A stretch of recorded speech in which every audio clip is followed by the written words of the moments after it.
नमस्कार। ये आकाशवाणी शिमला है। अब आप प्रियंका ठाकुर से प्रादेशिक समाचार सुनिए। वक्फ संशोधन विधेयक 2025 संसद से पारित हो गया है। राज्यसभा ने 12 घंटे की चर्चा के बाद इसे आज मंजूरी दी। 128 सदस्यों ने संशोधन विधेयक के पक्ष में और 95 ने विपक्ष में मतदान किया।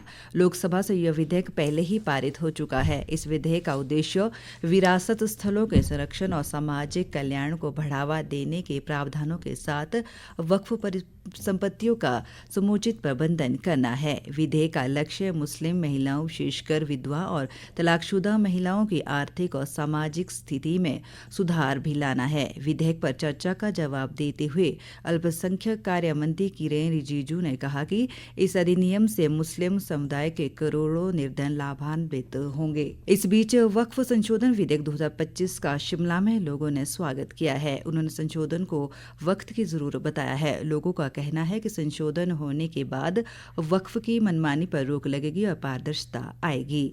देश भर में जो ये हमारा जो ये वक्फ बोर्ड का जो बिल पास हुआ है, ये काफी समय से लंबे चल रहा था और विपक्ष नहीं चाह रहा था ये किसी तरह से भी पास हो, पर फिर भी मौजूदा जो बिल पास हुआ है इससे आम जनता को बहुत राहत मिली है, क्योंकि वक्फ बोर्ड कहीं पे भी खड़े होकर अपना मालिकाना हक बता देता था तो आम जनता को बड़ी दिक्कत होती थी कि हम अपना मालिकाना कैसे बताएं जो 200 साल से एक जगह पे रह रहे हैं। मैं तो यही कहूंगा कि ये जो बिल आया आम जनता के लिए बहुत राहत प्रदान करेगा। जो ये बिल है ये इसके तहत में जो भी धाराएं हैं अगर वो अपना बता सकेंगे, पक्ष बता सकेंगे तो ठीक है, नहीं तो फिर कोई उनका मालिक हक रहेगा नहीं वहाँ पे। पार्लियामेंट में पिछले कल श्री किरेन रिजिजू द्वारा इस बिल को पारित कर दिया गया है और देश के लिए बहुत ज़रूरत था। हमारे मुस्लिम कम्युनिटी के ब्रदर्स, भाई बहन, उनके लिए बहुत ज़रूरी था। और जो लोग हमारे अपने मुस्लिम वोटर्स के लिए पॉलिटिक्स, जो बैड पॉलिटिक्स खेलते थे, उन लोगों के लिए एक मुंह तोड़ जवाब है और बहुत खुशी की बात है कि ये बिल पारित हुआ है और हम सब गौरवान्वित महसूस करते हैं कि कल ये बिल पार्लियामेंट में पास हुआ है। मुख्यमंत्री सुखविंदर सिंह सुक्खू ने अपने केरल दौरे के दौरान कल 42वें अखिल भारत श्रीमद् भागवत महासत्र में भाग लिया।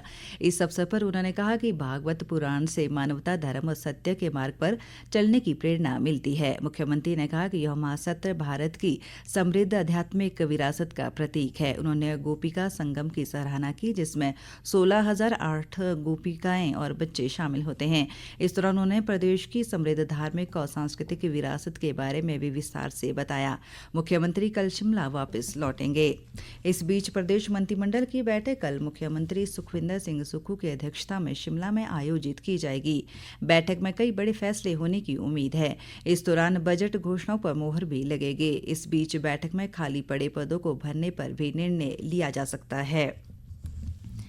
प्रदेश में सरकारी भर्तियों के लिए निदेशालय का गठन किया गया है। एक सरकारी प्रवक्ता ने बताया कि राज्य सरकार ने शिमला में भर्ती निदेशालय हिमाचल प्रदेश की स्थापना की अधिसूचना जारी की है। यह निदेशालय एक नोडल विभाग के रूप में और कनिष्ठ कार्यालय, सहायक तथा अन्य ग्रुप सी पदों की सीधी भर्ती की प्रक्रिया में तेजी लाने के लिए कार्य करेगा। इस निदेशालय की स्थापना का उद्देश्य प्रदेश में युवाओं को अधिक से अधिक रोजगार के अवसर उपलब्ध करवाना है। उन्होंने कहा कि भर्ती निदेशालय कार्मिक विभाग के प्रशासनिक नियंत्रण में स्वतंत्र रूप से कार्य करेगा और इसका संचालन हिमाचल प्रदेश सचिवालय परिसर में किया जाएगा। चैत्र नवरात्रे के 7वें दिन आज मां के कालरात्रि स्वरूप की पूजा अर्चना की जा रही है। मां का यह रूप ज्ञान और वैराग्य प्रदान करता है। प्रदेश के प्रसिद्ध शक्तिपीठों सहित अन्य मंदिरों में श्रद्धालु सुबह से ही दर्शन करने पहुंच रहे हैं। मंदिरों में सुरक्षा के कड़े प्रबंध किए गए हैं और भंडारों का भी आयोजन किया जा रहा है। अब सुर्खियां समाचार पत्रों से।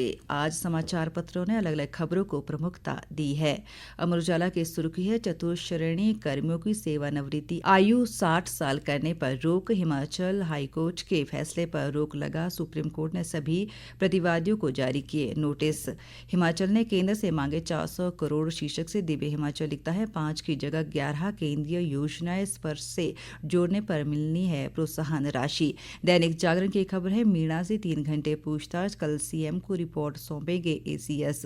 दैनिक भास्कर की एक सुर्खी है, लोक निर्माण विभाग के अधिकारियों के खिलाफ अवमानना की कार्यवाही शुरू करने के निर्देश। मौसम पर हिमाचल दस्तक के शब्द हैं, बादल घिरने से पहाड़ों पर राहत, मैदानों में गर्मी। इसी के साथ ही समाचार बुलेटिन समाप्त हुआ। हमारा अगला बुलेटिन आप सुन सकते हैं सुबह 11 बजे। नमस्कार।